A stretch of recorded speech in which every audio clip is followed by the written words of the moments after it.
a few members. I will return to the agenda item for requests for bill introductions when we have a full committee. And point of personal privilege, Senator Reddy. Thank you, Madam Chair. I would like to introduce two of my pages today, Thade Fitzenmeyer and Jace Cloft from the Garfield Elementary School in Clay Center. Both of them, I believe, are in 5th grade, so I just want to give them a round of applause and make sure they have a great time today at the Senate. Thank you. Yes, stand up. Go ahead and stand up. There we go. Thank you. I think they are some of our youngest ones. Thank you, Madam Chair. Thank you. Well, welcome to the Tax Committee. Committee, we'll go ahead and start with the budget, unless we get a couple more members.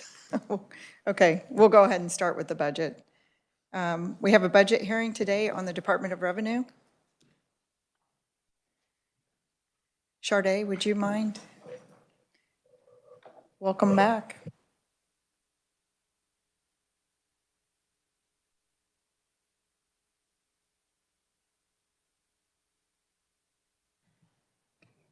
Good morning, Madam Chair and members of the committee.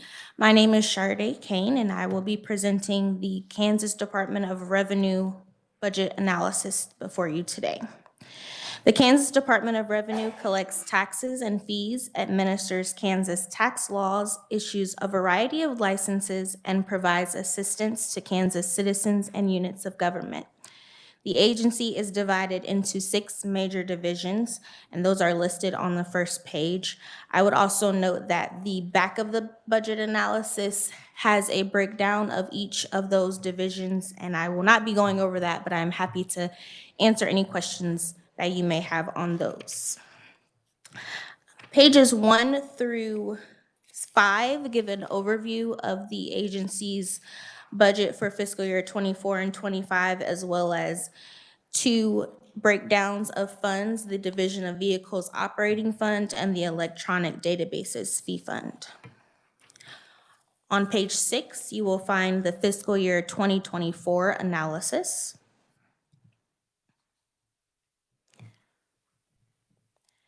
The 2023 legislature approved $126.9 million to the Kansas Department of Revenue for fiscal year 2024.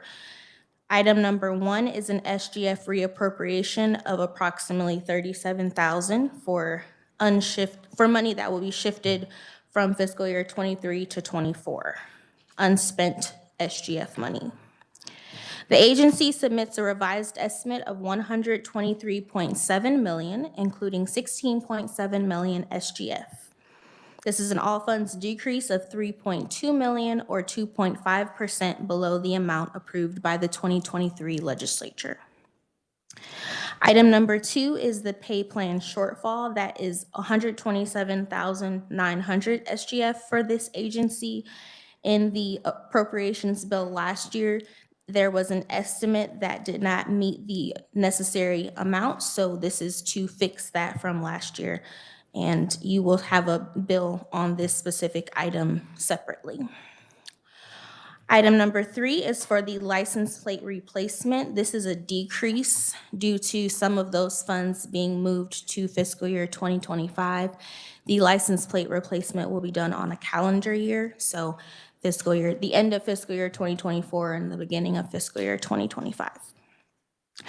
Item number 4 is the tax administration. This is $1.2 million from shifting vacant funded positions to this program. And item number 5 is a decrease of $155,000 in all other adjustments. Item number 6, the governor does not recommend any changes and concurs with the agency's revised estimate in fiscal year 2024. And I'm happy to stand for questions on fiscal year 2024, or I can move forward to fiscal year 2025. I think we'll take questions now. Committee, Senator Blasey. Thank you, Madam Chair. Just a real quick question. On page 3, actual numbers for federal funds, $117,000. Then agency fiscal year 2024 jumps to $5 million and then $4.9 million in 2025. What is that federal funding? That's a huge jump. I'm presuming it's with all the federal stimulus and stuff, but what is it going to eventually go away, or what's the reason? Yes, this is for the license plate replacement fund. So the agency was awarded ARPA funds for this, and this will go away when the project is complete. Committee, any other questions? Thank you. On page 8, there is a change from actual expenditures table that goes through the changes from fiscal year 2023 actuals to fiscal year 2024 agency. On page 9, there is the fiscal year 2025 analysis. The agency requests a revised estimate of $122 million, including $16.8 million SGF for fiscal year 2025. This is an all funds decrease of $1.7 million or 1.3% below the agency's request for fiscal year 2024. The item number 1 is the taxpayer notification cost. The agency's request includes a reduction of $1.2 million due to the conclusion of taxpayer notification cost expenditures that were authorized by the 2021 legislature and extended by the 2023 legislature. Item number 2 is the license plate update. As I mentioned, those funds are one-time funds, so you will see a decrease in that amount moving forward as well. Item number 3 is salaries and wages fringe benefits. There is a reduction for employer contributions, but it is offset by employer contributions for group health. And item number 4 is for software rental for fiscal year 2025 for the Alcoholic Beverage Control Division. The governor recommends $123.2 million, including $16.8 million SGF and expenditures. Item number 5 is the taxpayer notification costs. The governor recommends $1.2 million for fiscal year 2025 to continue providing counties with printing and postage costs through the taxpayer notification costs fund. And the remaining document is the breakdown of the programs, as I mentioned before. I'm happy to stand for questions. Thank you. Committee questions? Senator Reddy. Thank you, Madam Chair. I just wanted to clarify, is the taxpayer notification cost fund, is that for the revenue net neutral ones? Is the state still paying for that, or are the counties paying for that? Madam Chair, for fiscal year 2024, the state is paying for those revenue neutral rate announcements. However, for fiscal year 2025, that was not extended, and the governor is recommending that the state extends that amount. Thank you. I appreciate the response. Thank you, Madam Chair. So that was in a bill that the governor vetoed, CCR 8, the extension for 1 year. So the governor did veto that legislation, just so the committee knows. Committee, any other questions? So I find it interesting that she wants to fund something that is not in statute. I do have a couple of questions. You said software rental? I've never heard that term. Are we paying for leases or seats for the software? Madam Chair, I'm not sure of the specifics. The agency may be able to answer more information on what specifically the software is for. Okay, it's just, okay, thank you. They said that it's a maintenance cost, I understand, but I've just never heard the term rental. So, but it's probably more accurate than what the terms are used with IT people. Committee, Senator Baumgardner. Thank you, Madam Chair, and thank you for being here. On page 9, number 3, where it's the salaries and wages, the fringe benefits. So explain that reduction in contribution to CAPERS. I assume that's because of a reduction of employees? I can look more into that for you. However, it would be I don't have a clear answer at this time, so I can look into that one for you. Madam Chair, I think that we do need to look into that to make sure appropriate payments are being made to CAPERS. It's interesting that it's offsetting the cost of health insurance. So do we know how many positions were funded but not filled? How many positions remained vacant? Madam Chair, the agency has 48 vacant positions as of right now. And are those fully funded or just partially? Madam Chair, I am not sure. However, the agency may be able to provide some more insight on that. Thank you, Madam Chair. Thank you. Committee, any other questions? Senator Peck. Thank you, Madam Chair. And I apologize if you covered this. I was reading, and a lot of guys can barely do one thing at a time, so I couldn't listen and read. But on page 9, it's also on page 10, the Taxpayer Notification Costs Fund.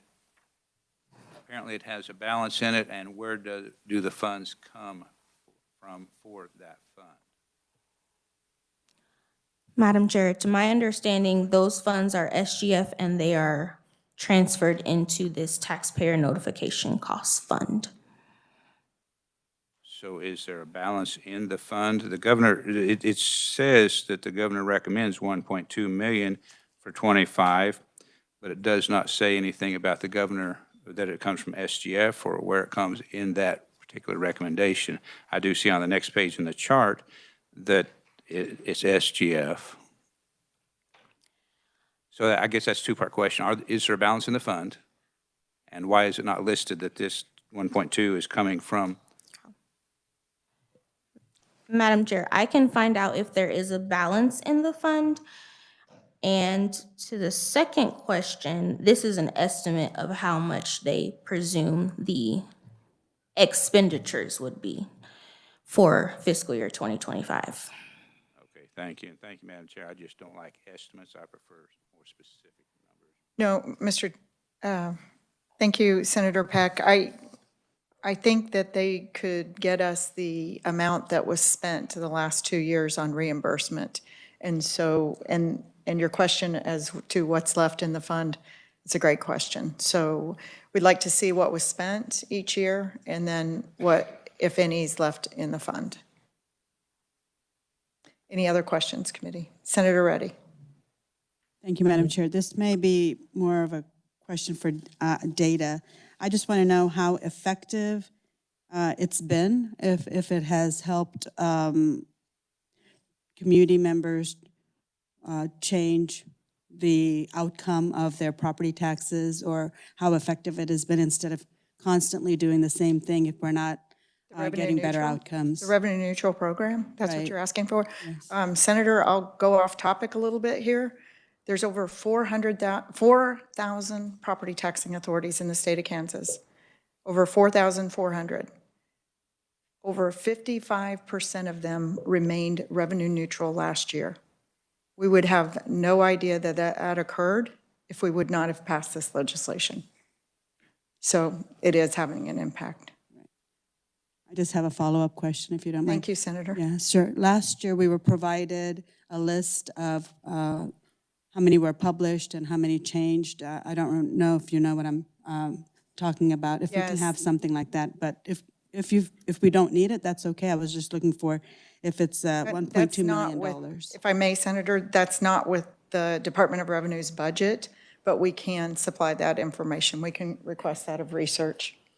They'll get that for us, but it's not part of the Department of Revenue's budget. It's just that they are the ones managing the money for the reimbursement to the counties. Sounds good. Thank you, Madam Chair. Thank you. Committee, any other questions?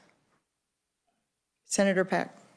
Thank you, Madam Chairman. And again, I'm going to ask a question. I'm looking on page 12 in the graph. Going back to 2016, the actual, which goes forward from 2016, and then it makes a significant jump after 2019, or at fiscal year 2019 to fiscal year 2020. And I'm curious what the difference is between fiscal year 19 and fiscal year 2020, other than, I'll just leave it at that. There's a significant increase, and then the graph just goes up and up and up. Mm-hmm.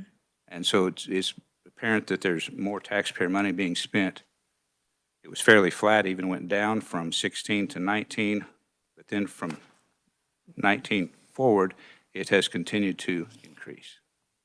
Is there some reason that you know of that for the increase? Madam That may be a question for the secretary, but go ahead. Madam Chair, I am happy to do some research on that one. I do not have that on the top of my head, though. I appreciate that, Madam Chairman, and I ask these kind of questions whenever I'm in a budget hearing of our fiscal analysts so the agency can hear them and then answer them when they are before us. Thank you, Senator. Any other questions? Thank you, Sade. Committee, I'd like to welcome Secretary Burgart to the committee. And before you start, Mr. Secretary, I would like to thank you for this budget. It's nice that you came in under budget from last year. I know you guys worked diligently to do that. I would also like to thank your team, you, Kathleen, all of you guys. You work really hard to get the best results for Kansans, and it's much appreciated.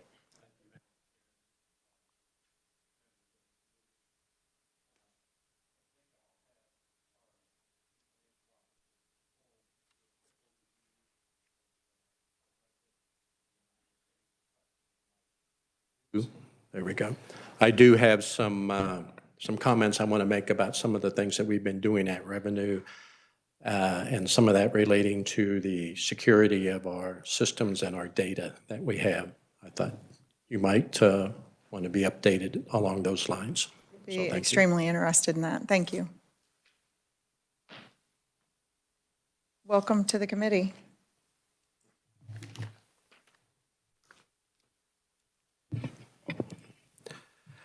Good morning, Madam Chair and members of the committee. My name is Chris Holm, and I am the Chief Financial Officer at the Department of Revenue. Thank you for the opportunity to appear before you today to present our agency budget for FY24 and FY25. As Sade went over, we have 6 different programs that we operate within the Department of Revenue. The Office of the Secretary is our oversight and administrative arm of the agency, including the Secretary's Office, the Office of Financial Management, IT, Audit Services, Research and Analysis, and our legal department. We also have our Aid to Local Governments, which is a pass-through program, which is the distribution of certain state collected taxes and fees to local units of government. Our ABC division regulates over 9,000 licensees in the state of Kansas. Our Division of Taxation does all the account management for taxpayers and consumers, delinquent tax recovery, and the processing of all of our incoming tax returns, and also cigarette and tobacco enforcement activities as well. Our Property Valuation Division provides overall supervision for the property tax system and has general supervision of the county appraisers and their duties throughout the state. And our Division of Vehicles administers the laws and regulations for vehicle titling and registration, also dealer licensing, and the driver's license and identification cards. In our budget overview, about 56% of our actual expenditures are for employee wages and benefit costs, which we have 1,049 employees. As Sade mentioned, we have 48 vacancies currently, and at this time last year when I appeared before you, we had 71 vacancies, so we are actively filling those positions. So I'm going to ask you right there, Senator Baumgartner's question. Are those vacant positions, are they funded?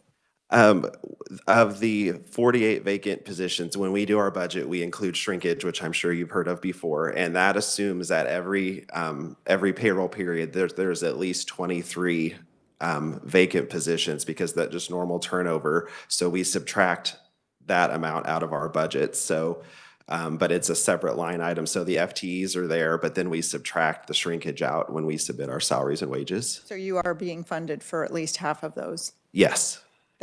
That's the answer. So we may be taking a look at that. Thank you. Okay.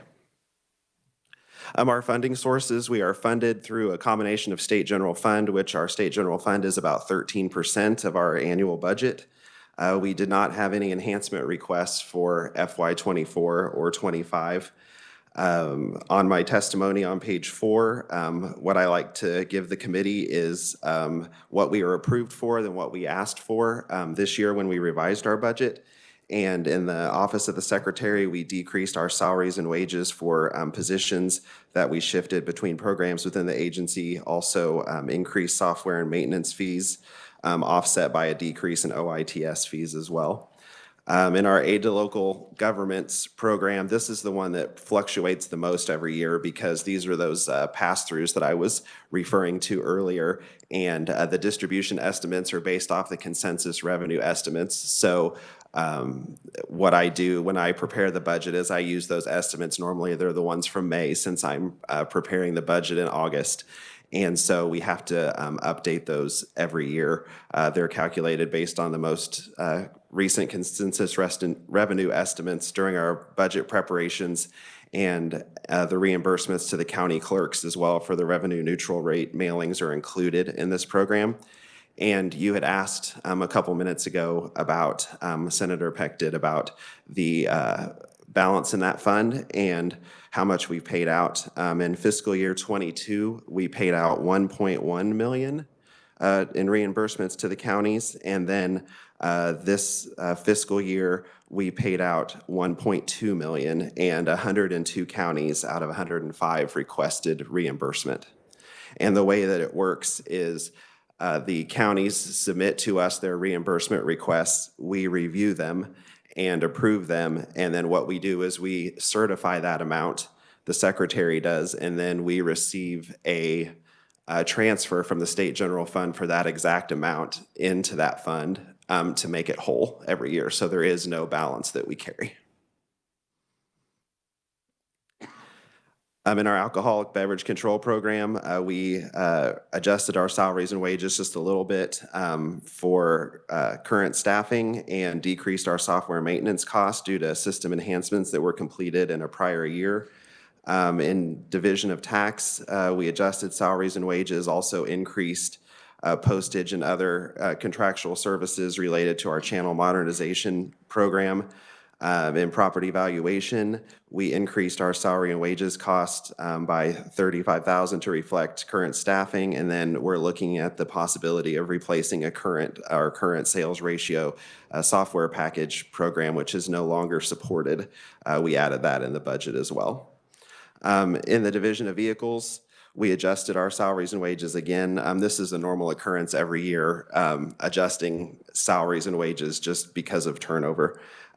We also increased contractual services for a new online testing program we're looking at, and decreased postage and license plate costs because the money was awarded to us last year in the federal funds in one fiscal year, but it actually is being, we are replacing those on a calendar year. So we just took half of our approved amount from last year and shifted it to FY25. And that's FY24. Are there any questions? Committee, any questions? I have a couple. Senator Blasey. Thank you, Madam Chair. Good to see you, Chris. I see you got your K-State purple on, so go Cats. I'm sure Senator Reddy is still excited from last night's victory. I want, real quick, on the license plates, I know in the fall when the governor announced the new license plate, there's very few issues I hear that much outrage from constituents on. And so my understanding is the department had already made some purchases for that new license plate that was eventually scrapped by the governor. Did the department spend, was it $130,000 before we decided to scrap that plate? Yes, that's correct. And then when's the new license plates going to start being issued to Kansans?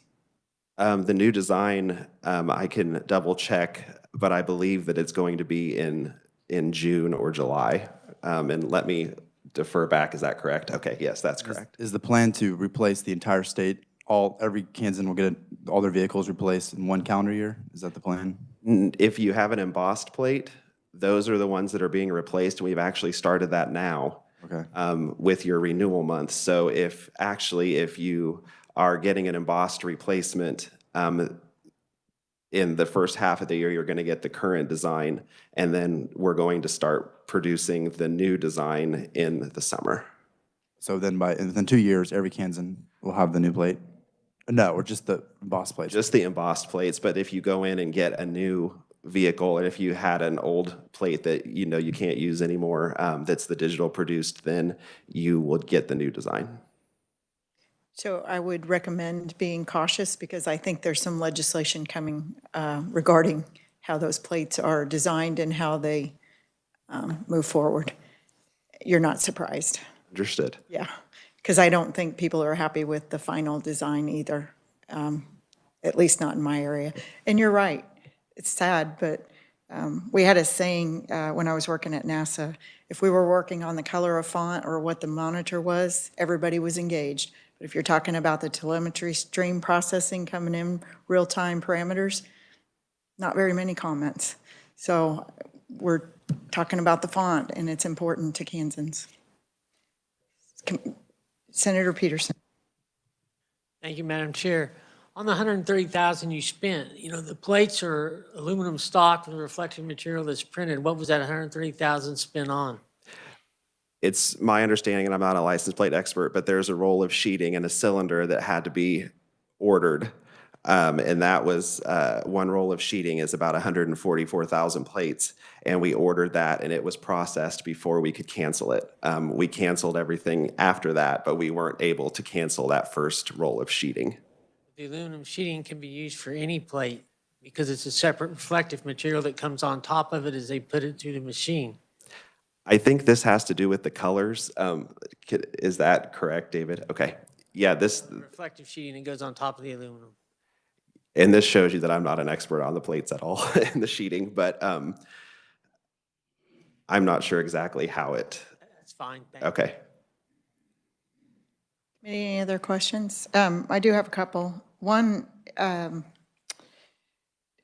for 3 years in a row, you've spent from 21, 22, and 23, you've come in with a budget request, but you've spent more than that request every single year. Can you speak to that? I'll have to look into that a little bit further. I'll have to do some comparisons, and last year we provided you a 5-year look back, I think, and I'll go ahead and update that and get that sent to you. Okay, that would be great. Committee, any other questions? Seeing none, thank you.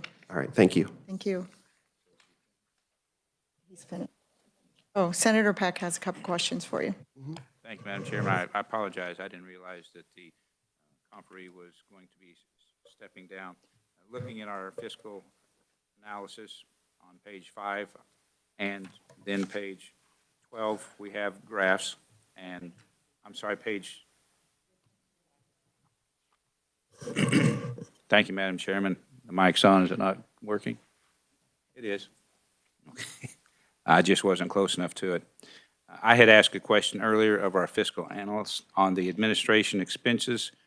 It was, I don't even know what I asked, but anyway, I'm looking at page 5, the graph, electronic database fee fund expenditures has risen significantly over the last 5-6 years, and the administration expenses have risen pretty significantly since 2019. Can you help the committee understand? And then the electronic database fee fund balance, ending balance, is down now to 0 in fiscal year 25. So I'm just curious about the increase in spending that's going on the agency. It's not necessarily an increase in spending. It's primarily because we keep our SGF flat and we haven't asked for any more SGF than what we were allocated. And so we rely a little bit more heavily on our fee funds. And when we do our budget, since we're doing it a couple of years out, our balances look really low, but then reality happens and things happen, and the balances aren't truly that low when we're done with the fiscal year. Okay, setting aside the balances, these graphs show that there is an increase in spending. On page 12, the administration's from a little under 30 million to nearly 40 million. And in up to 2019, it was fairly flat. From 2019, 20, 21, et cetera, it went up. I do know that part of that is we did move in FY 2020, we did move 80 positions. We moved our audit department from the Division of Taxation to the Administration Division, and that will explain a little bit of the expenditures. And then we've also just had increases in postage, increases in software maintenance costs, and those type of things as well. Electronic database fee fund expenditures, again, 16, 17 were down, 18 they started going up, and they've gone up ever since. Expenditures. Right. And that is because it's just the way that we allocate our expenditures without getting too far into the weeds. When we pay an expense, we allocate it 3 ways in the agency, sometimes more. And we've just relied on that fee fund a little more heavily since we haven't asked for an increase in SGF. Madam Chairman, I don't know if I could ask my wife to handle things 3 different ways in our family budget, but that's a whole nother topic. Thank you. Thank you. Any other questions? Thank you. Thank you. I guess we talked about FY24 and then FY25, it was just pretty much flat from the year before, except for that, the governor's recommendation of the taxpayer notification cost fund. Right. Committee, any questions? Thank you. All right, thank you. And Mr. Secretary, would you mind if we scheduled you to come back another time? We do want to hear, but I don't want to run out of time with the Board of Tax Appeals budget. Thank you. Thank you. So committee, I'm going to return back to the order of business of bill request. Senator Blasey. Thank you, Madam Chair. I have a bill request that's RS 2981 dealing with, it's creating tax savings accounts for adoptions. So if you want to adopt, you can start saving. It's very similar, written very similar to like the first time home buyer program. Thank you, Senator. Any questions? Any objection? Seeing none, we'll make the request. I'd like to welcome the chairman of the Board of Tax Appeals to the committee, and I do know that you have a bill request.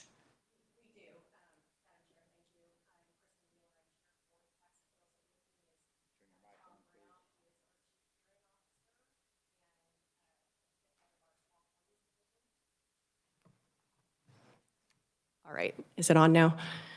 Okay, we do have a bill request to make this morning. It is 24 RS 2255. I do have extra copies if the committee doesn't have any, but it would be a bill to amend KSA 2433F subsection E to allow for small claims hearings to be conducted by teleconference or video conference as designated by the chief hearing officer. Thank you. Committee, any questions? Any objection? Seeing none, we'll make the request. Thank you. Do you want to proceed with the budget for, no, it'd be Sade. Sorry about that, you guys. Thank you, Sade.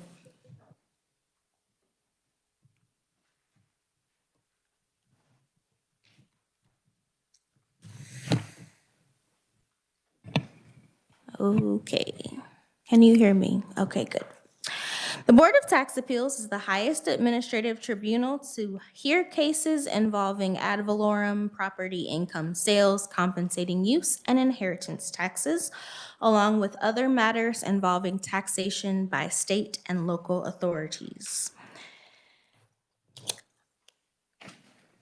Pages 2 through 5 give an overview of the agency's budget as of right now for fiscal year 24 and 25, as well as a 10-year analysis of the SGF that the agency has received, as well as the COTA or Board of Tax Appeals Filing Fee Fund. Pages 6 and 7 are a listing of the filing fees for fiscal year 2024. And the fiscal year 2024 analysis begins on page 8. The 2023 legislature approved an amount of $2.2 million for the Board of Tax Appeals.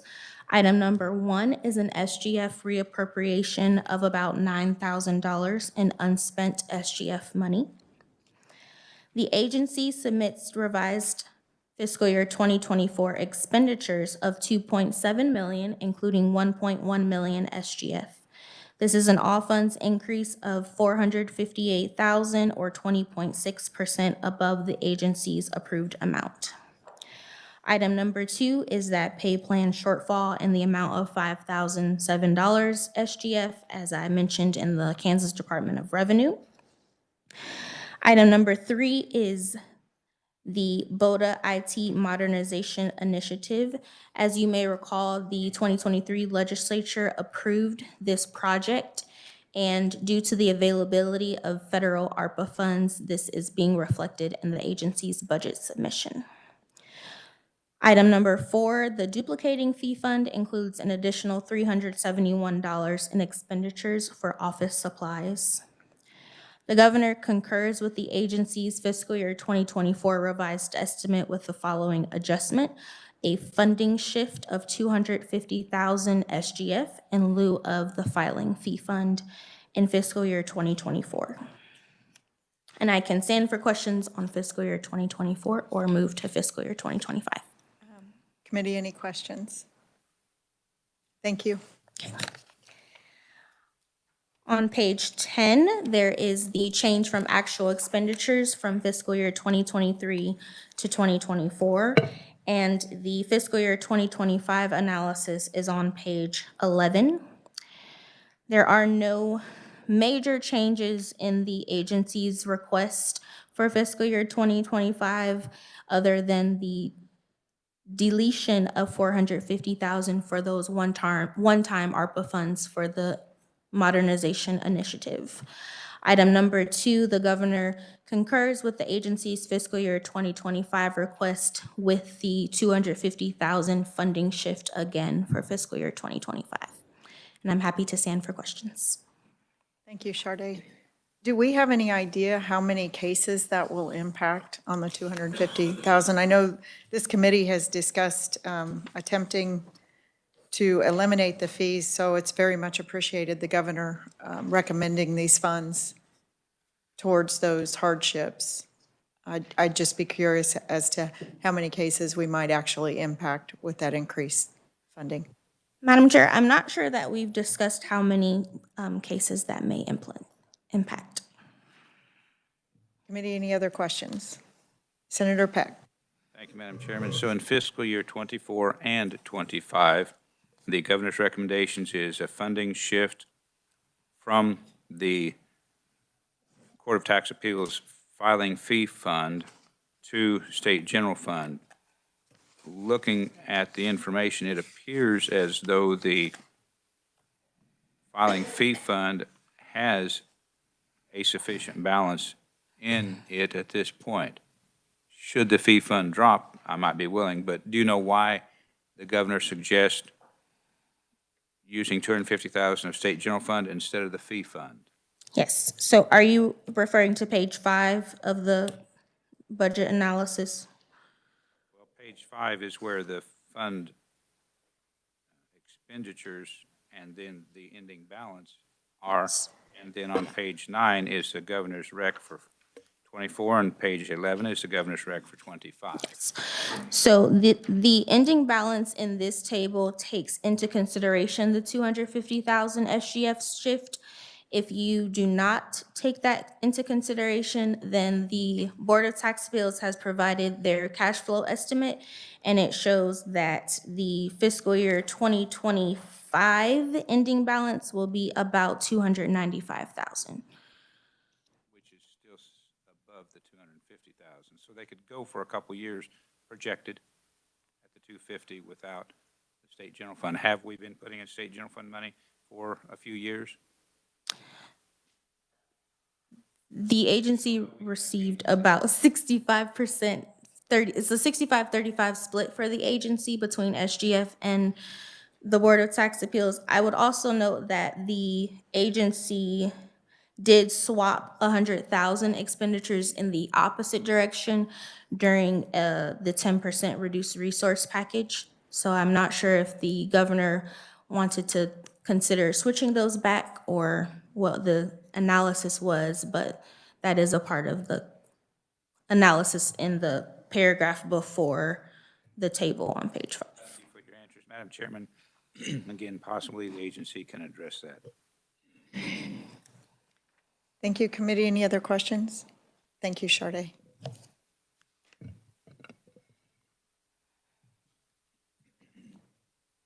Well, Madam Chairman, welcome back to the Tax Committee. I do want to commend you also, as I did the Secretary of Revenue.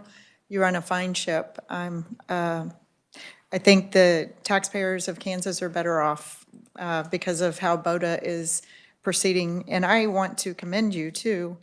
Not only your approved budget, but you came in under actual spending. So I know you guys are working diligently to be fiscally responsible.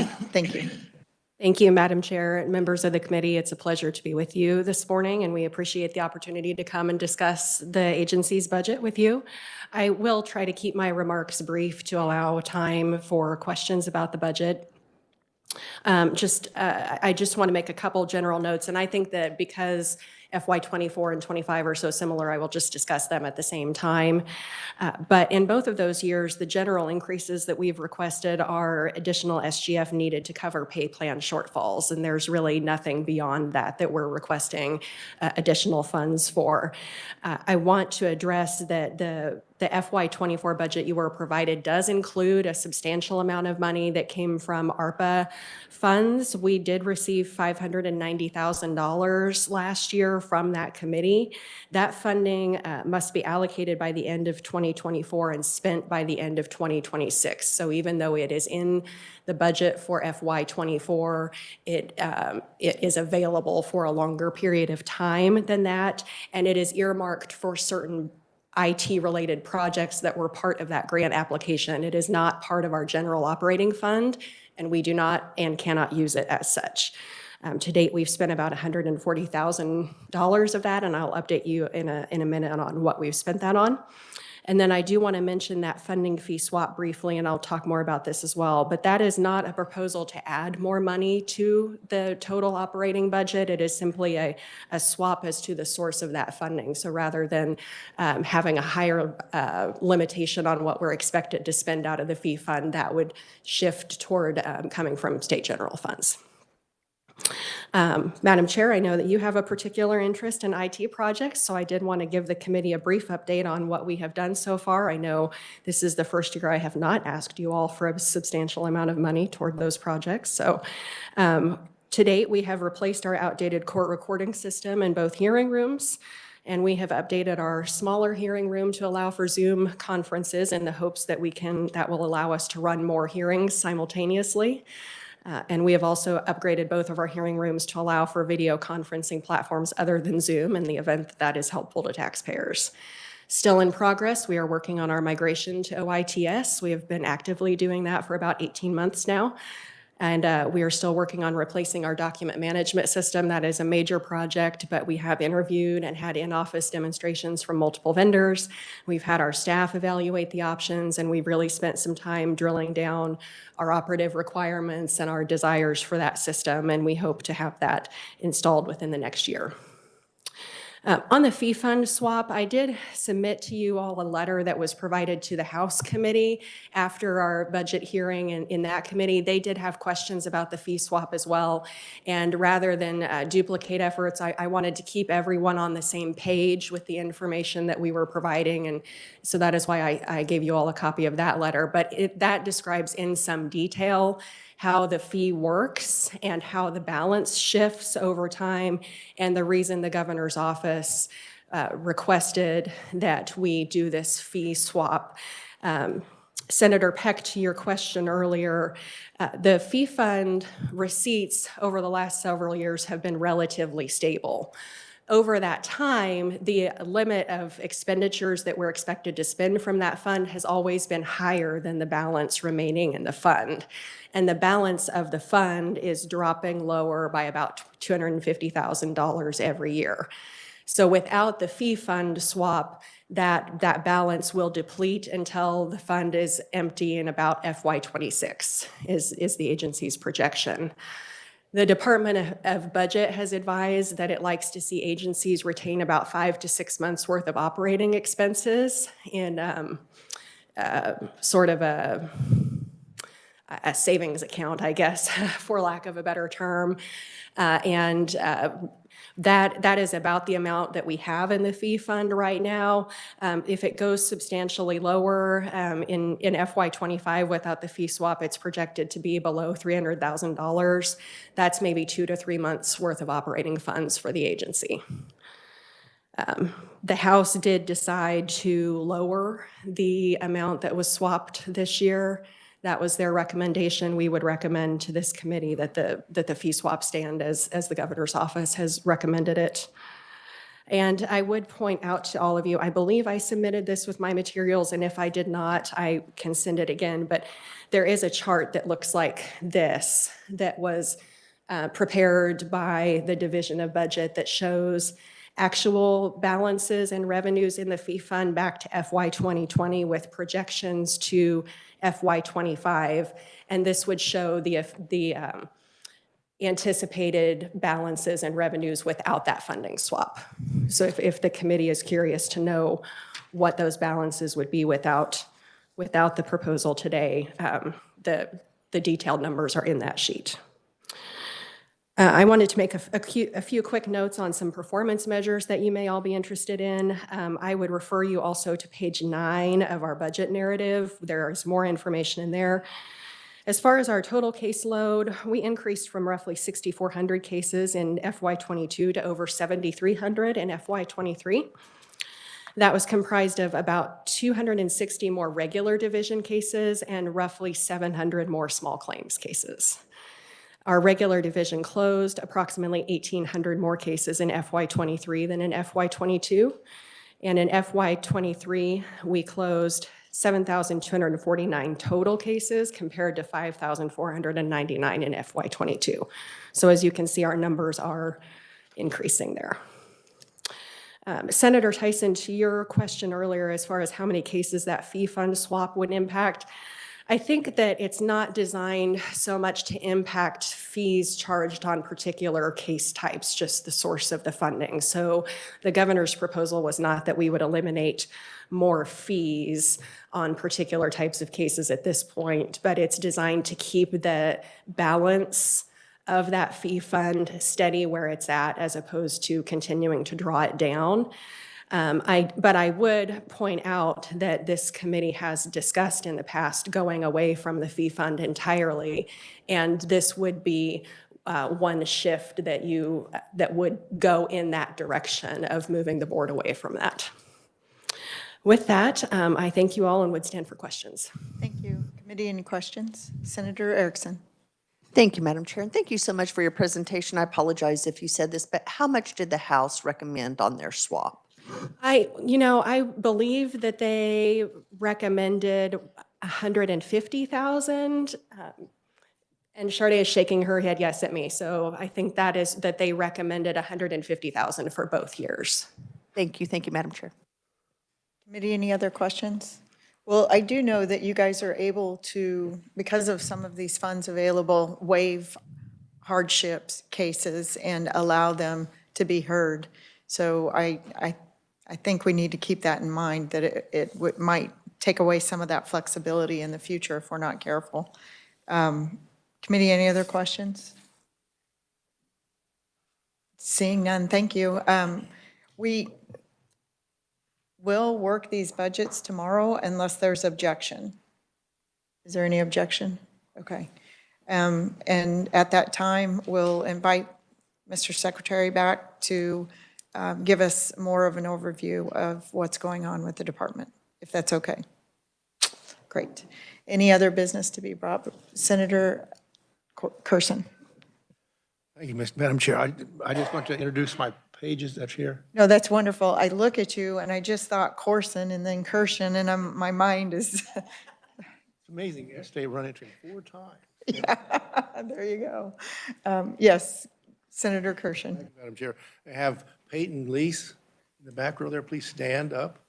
He's an 8th grader from Halstead, and next to her is Grandpa, who's from Garden Plain, our area, my neighbor. So, thank you.